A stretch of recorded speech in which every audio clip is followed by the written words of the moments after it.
나눈 말씀을 간략하게 정리하고 오늘 말씀을 나누도록 하겠습니다. 지난 시간 첫 번째로 베세다에서 예수님께서 이 맹인을 고친 사건이었습니다. 예수님은 그 맹인에게 한 번이 아니라 두 번의 행동으로 그 맹인의 눈을 고치셨는데요. 이것은 예수님께서 그저 능력이 없으셔서 그렇게 행동한 것이 아님을 우리는 잘 알고 있습니다. 이 첫 번째 치유를 통해서 무엇을 말하시고자 하시냐면 그 맹인이 보기는 하지만 정확한 것이 아닌 희미하게 보는 이 사람들을 나무 같은 것들이 걸어갔은 것을 보나이다.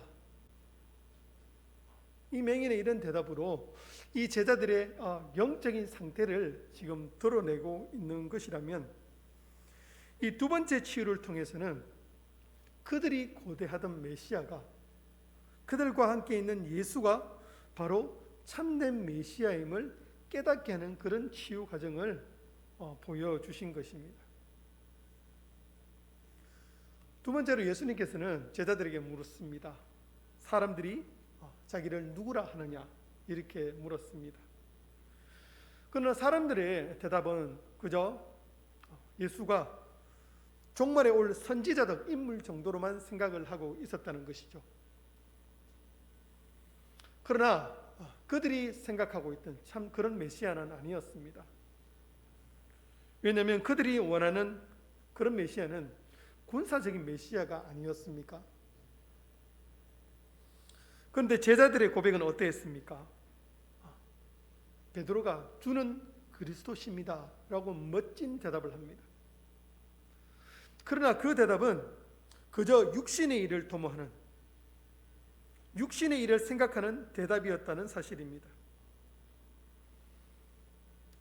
이것에 대해 그들이 예수를 참된 메시아로 여기고 있지 않고 있다는 것에 대해서 베드로를 통해서 분명하게 나타나고 있습니다. 그것이 무엇입니까? 예수를 붙들고 항변하며 지금 예수님의 멱살을 붙들고 흔들고 있습니다. 그것이 말이 안 된다는 것이죠. 그런데 베드로는 이런 행동을 서스럼없이 하고 있습니다. 왜 이런 행동을 했습니까? 예수님께서는 31절에 고난을 받고 버림받고 죽임을 당할 것이라고 말씀하셨기 때문입니다. 이것은 자신 또한 그 길을 따라가야 하는 운명에 처해 있기 때문입니다. 다르게 말하자면 베드로는 그 길을 따르고 싶지 않다는 말이 아닙니까? 베드로는 전혀 그런 생각이 없는 것이죠. 이것이 바로 베드로는 하나님의 일이 아니라 사람의 일을 따르고 있다는 것이 증명이 된 것입니다. 그래서 예수님께서는 예수님 자신을 따르는 제자들을 향해서 분명하게 말씀을 하셨습니다. 자기를 따라오려거든 자기를 부인하고 자기 십자가를 지고 따르라고 말씀하셨습니다. 사랑하는 성도 여러분, 우리가 주님을 따른다는 것은 한 발은 세상에 걸치고 한 발은 교회에 걸치고 따르는 것이 아닙니다. 주님을 따르는 길은 자기를 부인하고 자기 십자가를 지고 하나님의 일을 생각하며 온전히 따르는 것입니다. 그것이 복음을 위하여 목숨을 버리는 것이요, 그럴 때 영생을 얻을 줄 믿습니다. 그런 저와 우리 모든 성도님 되시기를 주님의 이름으로 축복합니다. 아멘. 오늘 우리가 읽은 9장 2절부터 너무나 또 잘 알고 있는 예수님의 변화산 사건입니다. 이 변화산 사건은 단순히 예수님께서 그들 앞에서 영광스러운 모습으로 그냥 변형되셨다, 그저 보여주신 그런 사건이 아닙니다. 앞달락과 우리 긴밀하게 연결되어 있음을 알 수가 있는데요. 지난 시간에 9장 1절을 보시면 이렇게 기록되어 있습니다. 여기 서 있는 사람 중에는 죽기 전에 하나님의 나라가 권능으로 임하는 것을 볼 자들도 있느니라. 즉 오늘 본문은 이 말씀에 대한 성취로 볼 수 있는데요.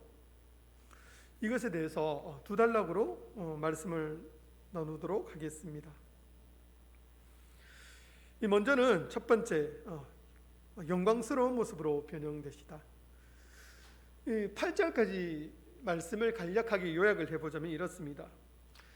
엿새 후에 예수님께서는 베드로와 야고보와 요한을 따로 데리시고 높은 산에 올라가셨습니다. 그때 변형되셨습니다. 세계 최고의 가정인 국가인 우리나라가 그 어떤 세탁기라도 빨아도 빠를 수 없는 그런 하얀 옷에서 광채가 나며 매우 하얗게 되었다라고 본문은 말합니다. 그때 엘리야와 모세와 나타나 예수와 함께 대화를 하고 있는데요. 그때 베드로가 예수님께 말합니다.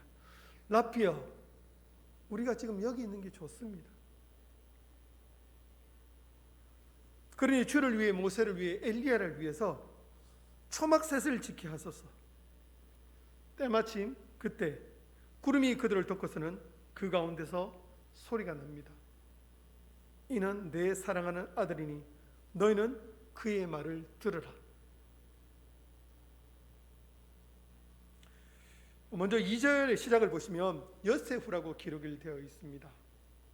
엿새 후라고 기록이 되어 있는 걸로 봐서 앞단락과 어떤 것이 연속이 되고 있음을 알 수 있을 것인데요. 무엇에 대한 연속일까요? 바로 1절에 하나님의 나라가 권능으로 임하는 것이며 또한 그것을 볼 자들도 있다는 것에 대한 연속임을 우리는 흐름을 통해서 알 수가 있습니다. 1절을 다시 한번 보시면 예수님께서는 여기 서 있는 사람 중에 하나님의 나라가 권능으로 임하는 것을 볼 자들도 있느니라 하셨는데요. 이것을 잘못 읽으면 아직 와 있지 않는데 임하게 되면 볼 자들도 있느니라, 이렇게 읽을 수도 있습니다. 그런데 하나님 나라가 권능으로 임한다는 것은 사실 완료형으로 되어 있습니다. 그렇다면 임할 것이다가 아니라 이미 임했다라고 읽어야 되는 것이죠. 그래서 다시 번역을 해보자면 하나님의 나라가 임한 것, 와 있는 것을 볼 자들이 있다라는 것입니다. 그렇다면 우리가 궁금한 것이 생길 겁니다. 하나님의 나라가 권능으로 임하는 것은 무엇인가? 어떻게 하나님의 나라가 권능으로 임했는가? 이것이 아니겠습니까? 이에 대한 답이 2절과 4절에 있습니다. 바로 예수님께서 영광스러운 모습으로 변형되셨다는 것과 예수님과 엘리야와 모세와 함께 하고 있다는 것, 이것에서 알 수가 있습니다. 그렇다면 이 모습이 하나님 나라가 권능으로 임했다는 것과 무슨 연관이 있을까요? 먼저 예수님의 이 변형된 모습 가운데서 특히 어떻게 묘사를 하고 있습니까? 옷에서 광채가 나며 매우 휘어졌더라. 이것은 그냥 단순히 예수님께서 막 뿅 하고 나타나서 광채가 나는데 이런 의미가 아닙니다. 장차 고난받으시고 죽으시고 부활하셔서 온 우주의 통치자로서 하나님 보좌에 앉아 계실 그 영광스러운 모습을 변형된 모습으로 보여주고 계시는 것입니다. 그리고 예수님께서 엘리야와 모세와 이 세 사람이 함께 있다는 것은 무엇을 의미할까요? 모세는 구약의 율법을 대표합니다. 또한 엘리야는 구약의 선지자를 대표하는데요. 이들은 구약 성경 전체를 지금 대표하고 있는 자들입니다. 출애굽기에 나오는 모세는 어떤 자입니까? 모세는 시내산에서 하나님의 율법을 받았습니다.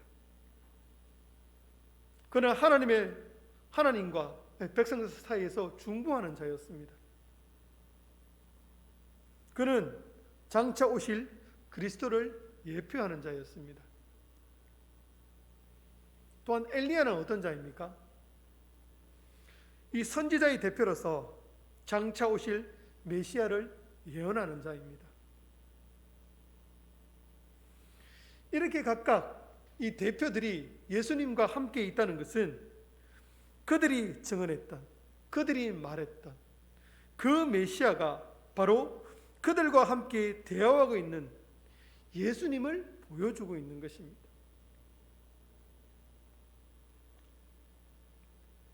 추가적으로 말씀을 드리자면 예수님은 갑자기 등장한 선지자 중에 한 사람, 선한 사람 중에 한 사람 정도가 아니라 구약에서 약속되어져 있던 구약의 두 인물들과의 만남을 통해서 그들에게 보여주고 있는 것입니다.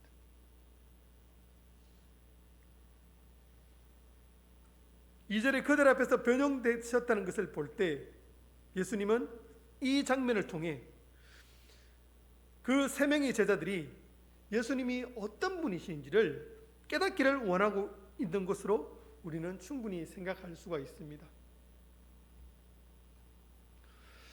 만약 제자들이 예수님께서 의도하시는 것을 정말 깨달았다면 그들은 얼마나 위로가 되었겠습니까?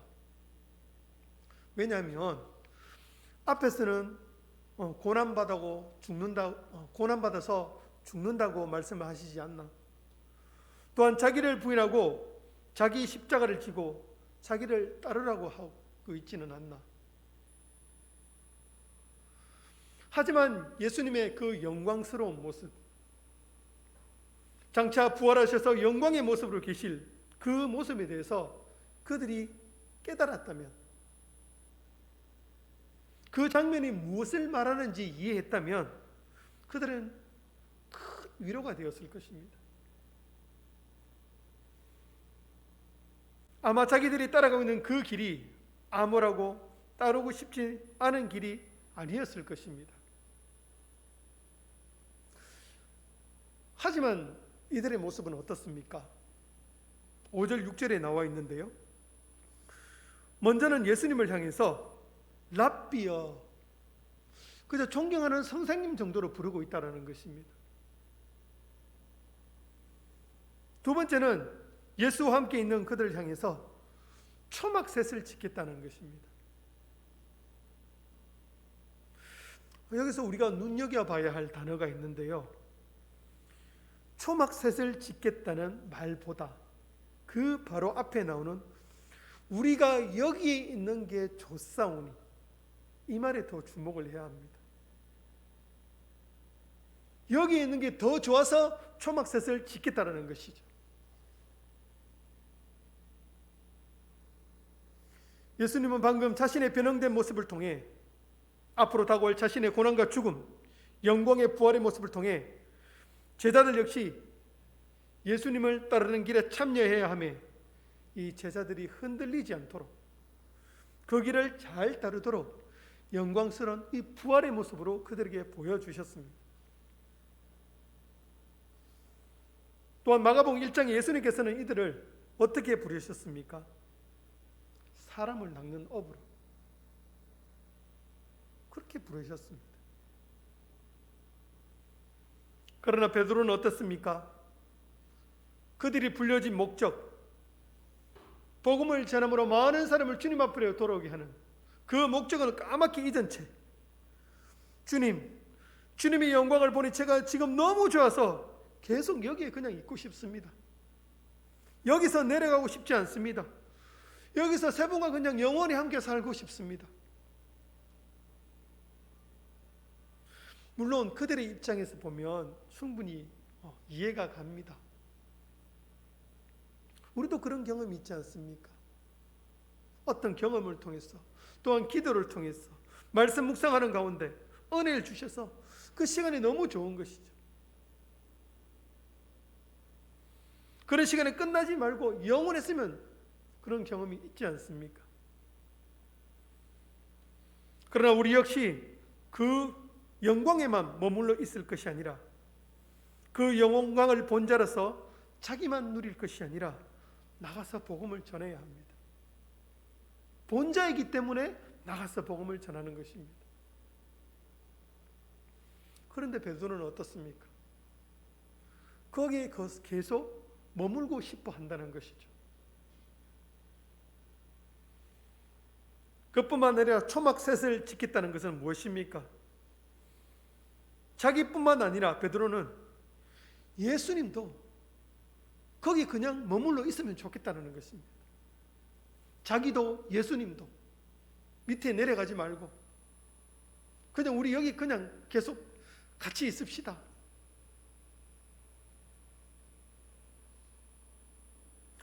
얼마나 영광스러우면 그렇게 말을 했을까요?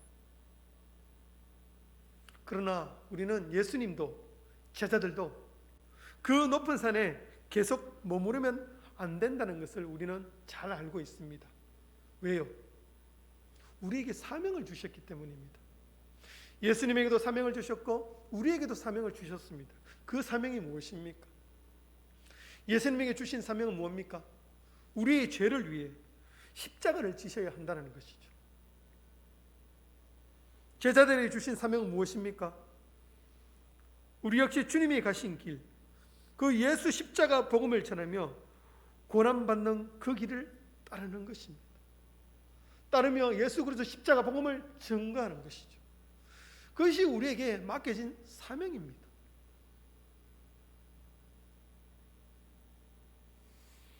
행여 우리도 이런 마음을 가지고 있지는 않습니까? 우리의 삶 가운데 나타난 이 주님의 영광이 너무 좋아서 계속 그 영광만 추구하고 있지는 않습니까? 그 가운데 영광은 우리가 받고 고난은 주님만 받았으면 하는 그런 마음은 행여나 없으십니까? 우리는 빨리 그 자리에서 내려와야 합니다. 빨리 내려와서 제자의 길을 걸어가야 합니다. 이런 말을 한 베드로를 향해서 성경은 뭐라고 기록을 하고 있습니까? 6절입니다. 이는 그렇게 말한 것은 몹시 무서워하므로 그가 무슨 말을 할지 알지 못함이다. 우리말 성경에 이렇게 번역을 하고 있습니다. 모두들 몹시 두려웠기 때문에 베드로는 무슨 말을 해야 좋을지 몰라 이렇게 말했습니다. 쉽게 이해가 되시죠? 이 마가는 지금 베드로가 지금 너무나 놀라운 광경에 몹시 무서워했다. 그래서 이런 말을 했다라고 기록을 하고 있습니다. 비록 베드로가 자기도 모르게 이런 말을 했을지라도 우리가 앞서 나눈 그 말씀 8장 29절에 주는 그리스도 신이다 에 근거하자면 베드로의 이런 고백은 그런 말은 부적절하다는 것이죠. 물론 성경은 베드로가 너무 놀라서 그런 말을 했다는 기록을 하고 있습니다. 하지만 방금 그가 본 것, 그가 지금 보고 있는 것, 예수님께서 영광스러운 모습으로 변형되셔서 세 사람이 함께 만나와 대화를 보면서까지도 이런 반응을 보이고 있다는 것은 그 영광스러운 모습을 보고 있지만 그에게는 아직 큰 변화가 없음을 보여주고 있는 것입니다.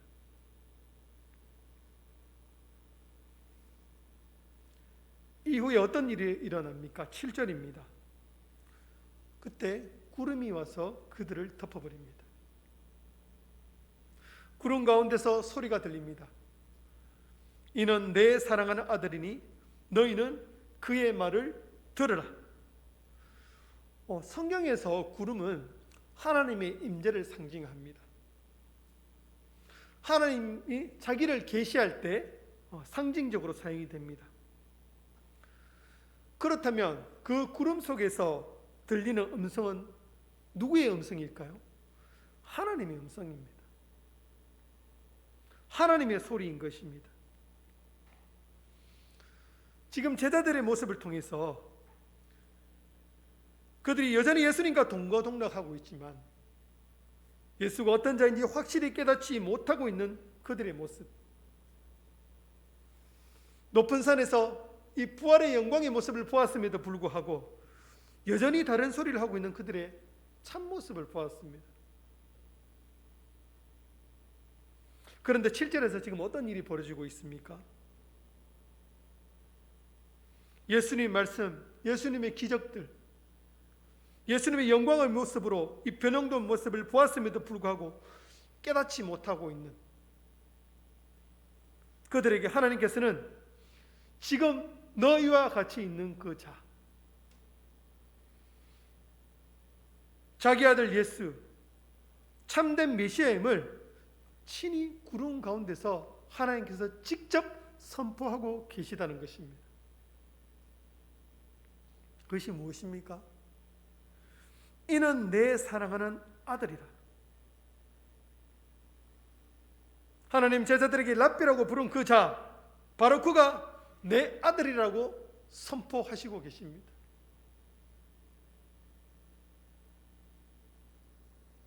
그저 종말 때 오는 의로운 사람, 그런 한 사람이 불과한, 그렇게 생각하는 그 자가 바로 내 아들이라고 말씀하시며 예수님이 누구이신지를 정확하게 지금 가르쳐주고 계시는 것입니다.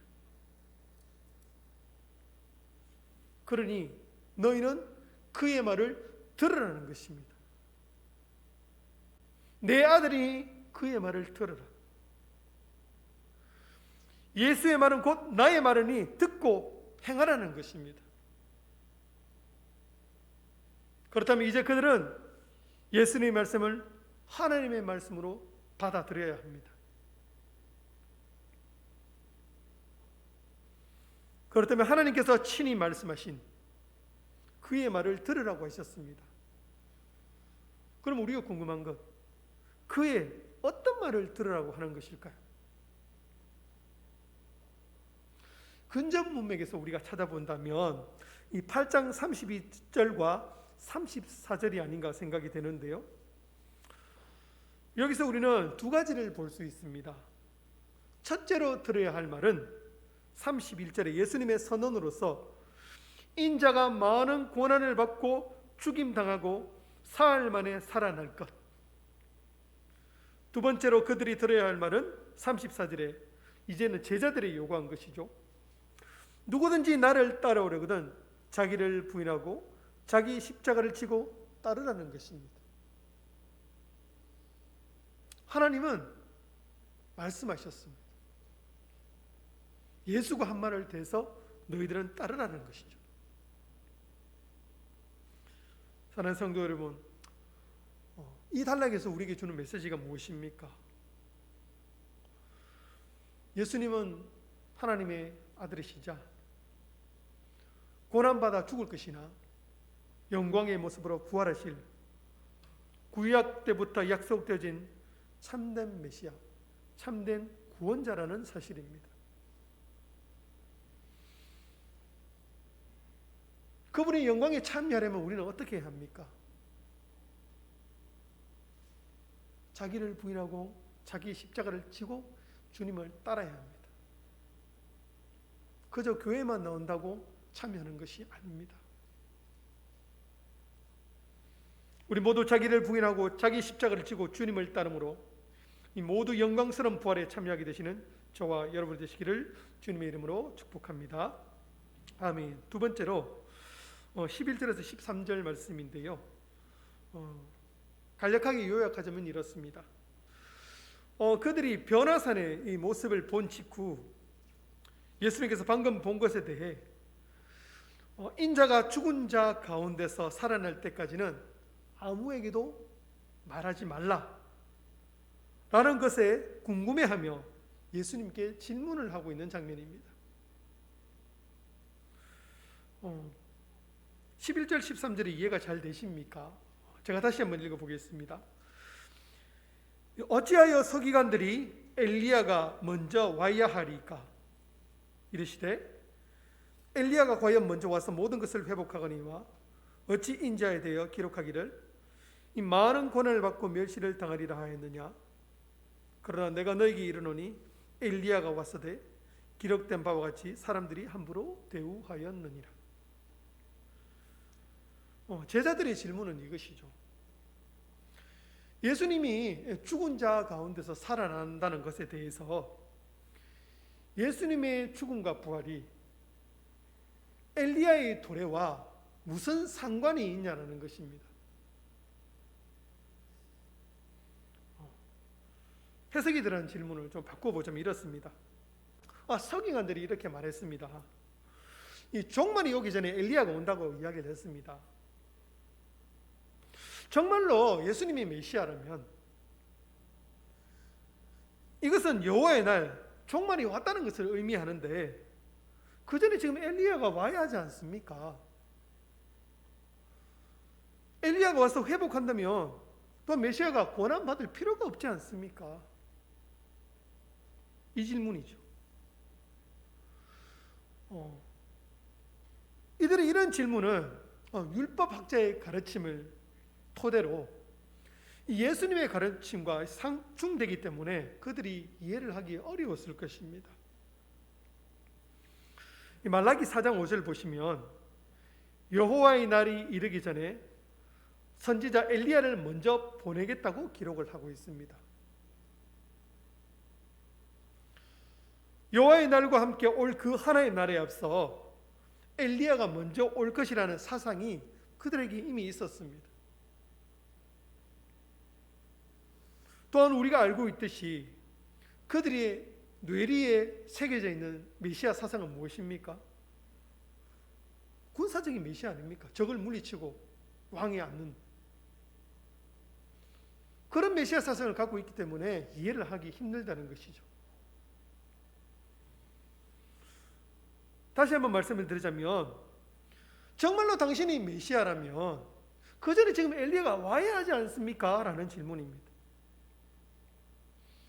이에 대해서 예수님이 대답은 어떠합니까? 12절 초반에 있습니다. 엘리야가 와야 한다는 이 서기관들의 가르침은 맞다 라고 하시면서 그들의 잘못된 메시아 사상을 교정해주고 계시는데요. 예수님의 답을 정리하면 이렇습니다. 엘리야에 대한 서기관들의 말은 맞다. 그런데 엘리야는 이미 왔다. 그러나 그 엘리야를 그들이 알아보지 못했고 그들 마음대로 대했다는 것입니다. 여기서 잘못된 것이 뭘까요? 바로 엘리야가 모든 것을 회복한다는 것입니다. 여기서 엘리야는 세례 요한을 말하고 있습니다. 이 말씀은 다니엘 7장에 기록된 인자의 고난을 암시하는 말씀에 모순되는 것으로서 엘리야가 모든 것을 회복하기에 앞으로 올 메시아가 고난을 받지 않을 것이라는 그것은 틀렸다는 것입니다. 그렇다면 이 말은 결국 무엇을 의미하는 말일까요? 그 사상이 틀렸다면 다시 엘리야가 모든 것을 회복하기 때문에 앞으로 올 메시아는 고난을 받지 않을 것이란 그 생각이 틀렸다는 것이죠. 그렇다면 그게 틀렸다면 맞는 것은 무엇입니까? 많은 고난을 받고 멸시를 당해야 한다고 기록된 것처럼 장차 올 그 메시아는 고난을 받게 된다는 것이죠. 또한 그들이 엘리야에게 했던 것처럼 예수에게 똑같이 행할 것이다. 그렇게 되므로 기록된 말씀이 성취될 것이다라고 이 지금 제자들이 가지고 있는 이 잘못된 메시아 사상을 교정해주고 있는 것입니다. 사랑하는 성도 여러분, 우리에게 있어 하나님의 아들 예수 그리스도는 어떤 분이십니까? 오늘 본문 이전에도 우리가 잘 알다시피 예수님께서는 많은 치유와 기적으로 하나님의 아들로서 하나님의 영광을 보여주셨습니다. 하나님의 나라가 이 땅에 임했다는 것을 예수님께서 다 보여주셨습니다. 그런데 중요한 것은 무엇입니까? 사람들이, 제자들이 예수님을 하나님의 아들로 깨닫지 못했다는 것입니다. 그저 낫게 해줄 수 있는 그런 사람, 우리가 따르면 우리의 배를 채워줄 수 있는 그런 사람, 그 정도로 여겼다는 것이죠. 당시에 이런 사람이 많았다고 합니다. 그러나 오늘 본문에서 어떻게 말씀하고 계십니까? 구약의 율법과 선지자의 대표자들이 함께 등장하며 또 구름 가운데서 임재하신 하나님께서 직접 내 사랑하는 아들이니 너희는 그의 말을 들으라 말씀하시며, 지금 너희들과 함께 있는 그 메시아가, 예수가 장차 올 그 메시아 확증하고 있는 것입니다. 그러니 그의 말을 들으라는 것이죠. 그러나 그 메시아는 어떤 메시아입니까? 군사적인 메시아입니까? 이사야와 시편과 스가랴에 기록된 것처럼 그는 고난받는 메시아입니다. 고난받는 메시아. 제자는 주님이 가신 그 길을 함께 따라가야 한다는 것입니다. 그런데 우리의 모습은 어떠합니까? 베드로처럼 초막셋을 지어 거기에서 내려오기 싫은 것이 아닙니까? 우리가 그저 여기 있는 것이 좋습니다. 우리가 알아야 할 것이 있다면 십자가 없이는 그 누구도 영광을 누릴 수가 없다라는 것입니다. 만약 십자가 없는 고난과 죽음이 없는 예수를 보고 있다면 잘못 보고 있는 것입니다. 그러다가 눈을 떠서 바로 보게 된다면 베드로처럼 멱살을 잡지 않겠습니까? 안 잡는다고 누가 우리가 장담할 수 있겠습니까? 그렇다면 이것은 고난이 없는 영광, 오로지 복만 누리고 살고 싶다는 것과 무엇이 다르겠습니까? 십자가가 없는 주님을 따르고 있다면 자신이 정말로 예수님을 잘 믿다고 착각하게 만듭니다. 십자가가 없는 주님을 따르고 있다면, 그러다가 눈을 뜨게 되면 어떻게 될까요? 모래 위에 쌓은 집처럼 순식간에 무너진다는 것을 우리는 알아야 합니다. 목사인 저도 마찬가지며 우리 모든 성도 역시 다 마찬가지입니다. 우리가 하나님 나라에 들어가는 것은 반드시 십자가의 길을 거쳐야 합니다. 누구도 예외가 될 수 없습니다. 또한 변화산에서 머물면 그 누구도 그 영광을 누릴 수 없습니다. 주님이 가신 그 길을 따르는 자만이 영광을 누릴 수 있습니다. 오늘 이 말씀을 우리 마음에 새기시고 살아가심으로 그 영광에 우리 중앙교회 모든 성도가 함께 참여하게 되시기를 주님의 이름으로 축복합니다. 아멘. 기도하겠습니다. 우리를 위해 고난받으시고 죽으시고 영광 중에 부활하신 그 주님을 찬양합니다. 변화산에서 주님의 그 영광스러운 모습은 장차 우리도 누리게 될 것을 보여주셨습니다. 그러나 그 영광은 아무나 누릴 수 없고 반드시 주님이 가신 그 길을 따르는 자에게만 허락된 영광임을 깨닫게 하여 주시옵소서. 십자가가 없는 영광은 없다는 것을 알므로 이 땅에서 하나님의 백성으로서의 명예를 지켜가며 살아가는 우리 모두가 되게 하여 주시옵소서. 세상이 원하는 대로, 세상이 가르치는 대로 따라갈 것이 아니라 주님의 가르침에 따라 살아가는 우리 모두가 되게 하여 주시옵소서. 그 길이 평탄한 길이 아니라는 것을 알기에 더더욱 믿음으로 장차 우리에게 주실 그 영광을 소망하며 믿음으로 따라가게 하여 주시옵소서. 예수님의 이름으로 기도합니다. 아멘. 축도하겠습니다. 지금은 우리 주 예수 그리스도의 은혜와 하나님 아버지의 크신 사랑과 성령 하나님의 위로교통 충만하심이 주원계 성도들 머리 위에와 대한민국 교회, 세계 모든 교회에 이제로부터 영원까지 함께 있을지어다. 아멘.